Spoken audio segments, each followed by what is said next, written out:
जैसे बच्चों का विवाह करते हैं, फिर उसमें वो पैसा बेमतलब व्यर्थ करते हैं। अपने आत्माओं बच्चों का ब्याह होना है, उसको कति सिंपल साधारण तरीके से करना चाहिए। उसको कितनी बकवादों पर ले गए हम, कितने डीजे बजान लाग गए, फिर नाचा सारा परिवार कंजरा की तरह बाहर खड़ा हुआ गली में, बाण भी, बेटी भी, माँ भी, बाप भी, भाई भी, सारे जुलूस काटने। काल का तो ये उद्देश्य है कि इनको इतना निर्लज कर दूं और इतना कुबज में बांट दूं कि ये भगवान की तरफ झांकें को नहीं। खूब पैसा लगाते हैं, कोई शराब पिलाते हैं और बेमतलब के आइटम और वो दहेज रूप में देते हैं। अब एक पैसे वाला तो ये काम कर देता है, उसके पास तो पैसा है, लेकिन गरीब व्यक्ति जब उसकी बेटी का ब्याह होता है तो उसकी बेटी धीरे धीरे अपनी माँ के पास बैठकर कहती है, देखा ना मम्मी, उसने अपनी बेटी को ऐसा दे दिया, उसने कार दे दी, उसने इतने बढ़िया पलंग ला के दिए, एक बढ़िया ऐसी वो ला के दी। तो माता समझ जाती है कि बेटी की उत्सुकता है कि मैं भी ऐसा ही कुछ लेकर जाऊं। वो फिर अपने पति से कहती है, लड़की के पिता से कहती है कि ऐसे ऐसे बेटी का कह रही थी कि उसने ऐसा दिया, उसने ऐसा दिया। तो फिर वो पिता दुख सुख पाके कहीं से कर्ज उठा कर न्यू सोचा मेरी बेटी की आत्मा दुख ना पावे और मैं भी कुछ अच्छे आइटम दे दूं और फिर कर्जा हो जा। अपने आत्माओं एक विशेष बात ध्यान रखा करो, क्योंकि हम सत्संग में आते हैं तो इसका असर भी होना चाहिए। ये बातें कहन सुन की नहीं है, ये कर पाड़न की है। बेटी का ब्याह लाख रुपया ला दे तो भी ब्याह होना है, और भाई 10-20 हजार में काम चला दे वो भी ब्याह ही होना है, विवाह ही करना है। हमने इन बकवादों को छोड़ के सिंपल से ढंग से अपना बच्चों को की शादी कर देनी चाहिए। आजकल क्या है कि जैसे बारात आती है, निरा ये वनस्पति घी वो भी डुप्लीकेट घटिया से घटिया लाते हैं और लड्डू जलेबी बर्फी आइटम मिठाई बनाते हैं। खाने वाला भी बीमार और बेमतलब व्यर्थ होता है वो पैसा। तो इसलिए हमने बहुत सिंपल वे से बच्चों का ब्याह करना चाहिए, जिससे क्या होगा कि हमारी आधी टेंशन मिटेगी। अब पहले जैसे लड़की युवा हो जाती है तो माता पिता की नींद हराम हो जाती है, कहाँ से पैसा लाएंगे, कैसे बेटी ब्याहेंगे। और फिर मान लीजिए वो लड़की का ब्याह कर भी दिया और कुछ सामान आपने दे दिया दहेज का, वो जाती है वहाँ क्या देखती है कि उसकी जेठानी उससे कुछ ज़्यादा आइटम ला रखे हों दहेज में, तो फिर उस परिवार वाले रह रह कर टोकते हैं, देख या बड़े वाली तो इतना लाई थी, उसने इतना लाई, देखियो कितना सामान लाई। चाहे यूँ भी ना कहें कि तू कुछ ना लाई तो भी वो बेटी डिप्रेशन में आ जाती है। तो इस काल का उद्देश्य ये है कि इनको चैन दिन रात ना हो, ये भगवान भक्ति करें नहीं, आपस में ऐसे जल भुनकर ये अपना जीवन व्यर्थ कर जाए। पुण्यात्माओं कुछ सोच के हमने स्टेप उठाने पड़ेंगे। समाज में कुरीतियाँ बहुत घनी होगी, विकार बहुत ज़्यादा आगे है, इन सब को धीरे धीरे समाप्त करना है। अब यहाँ हम शादी कराते हैं परमात्मा को साक्षी करके, परमेश्वर की वाणी के माध्यम से। 5-4 भक्त आ जाते हैं, दोनों बच्चों का सहयोग जोड़ देते हैं, यहीं खाना खाते हैं जैसा भी भंडार में बना हुआ होता है, और अब अपने घर चले जाते हैं। विवाह ही करना है, विवाह ही कराना है। संयोग तो परमात्मा ने जोड़े रखे थे, उन बच्चों के संस्कार पहले ही जोड़ रखे थे।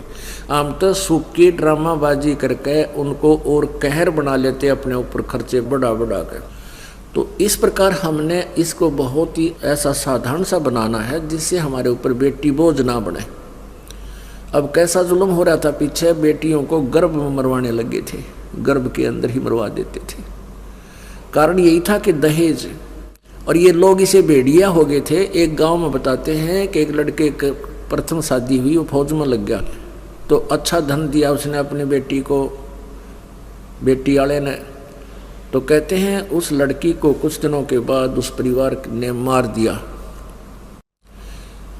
फिर 6 महीने के बाद दूसरी शादी होगी, तो 1 साल के बाद उसको भी खत्म कर दिया, इतनी विवश कर दी कि वो फांसी खा गई। अब फिर तीसरी शादी हुई, तीसरी शादी में भी उन्होंने ऐसा ही जुल्म किया। तो तीसरी वाले ने फिर क्या किया, पुलिस की हेल्प ली। पहले ये कानून नहीं बना था, तो उसने अपना पुलिस की हेल्प ली। कोई जानकार था उसका, कोई अच्छा बड़ा अधिकारी, और कुछ गांव वालों की हेल्प लेकर वो गांव में गया और अपनी लड़की का सारा सामान उठा ले गया, उसके ऊपर केस किया। उसके बाद उस लड़के का पता चल गया कि इन्होंने ऐसे ऐसे जुल्म किया। तो पुण्यात्माओं, ये लोग भेड़िए हो गए थे दहेज के चक्कर में। तो हम अपने पैर पे आपको वाड़ा मारते हैं। हमने इसको इतना बॉन्डर बना लिया। अब जैसे क्या करते हैं, दहेज में एक और बीमारी है कि जैसे लड़की जहाँ जाएगी उनको अगली बोलते हैं, और उन अगलियाँ के फिर और अगले, यानी कहीं और रिश्तेदारियों की, उन सब के कपड़े सूट आदि ले करके यहाँ लड़की ने जाने पड़ते हैं, यानी बहू को लेके आने पड़ते हैं उन अगलों के लिए। फिर क्या करते हैं, वो फॉर्मेलिटी करते हैं कि अगलियाँ की कितनी कपड़े बनेंगे, कितने सूट, अगलियाँ के 20। तो उन 20 के लिए कपड़ा ऐसा घटिया सा ले आकर सेलेक्ट करके वो कितना काम ना और 20 आइटम बना देते। और उनको क्या करते थे, वो पहले जहाँ आगे लड़की लेके जाती थी अपने ससुराल में, ससुराल वाले उन अगलियाँ वाली को अलग रखते थे उन उस कपड़े को। वो फिर अपनी बेटी नगलियाँ के दे देते थे। वो तीड़ कदे प्रयोग में नहीं आते थे, वह सूट आगे से आगे उस चक्कर में वो पट्टे जाते, गड़ जाते रखे रखे उन ट्रंकों में। ऐसी बुराइयां हमने अपने आप लगा लिए, कुरीतियां हैं ये भी साथ के साथ हमने अब समाप्त करनी है, ज्ञान के साथ। वैसे कोई जोर जबरदस्ती से नहीं। अपने आत्माओं, ऐसे ऐसे उदाहरण मेरे बच्चे परमात्मा की प्यारी आत्मा ऐसा समझने लगे इस ज्ञान को, इस मार्ग को, और इन बुराइयों से ऐसे बचने लगे कि अब लड़कियों का ब्याह कराया हमने,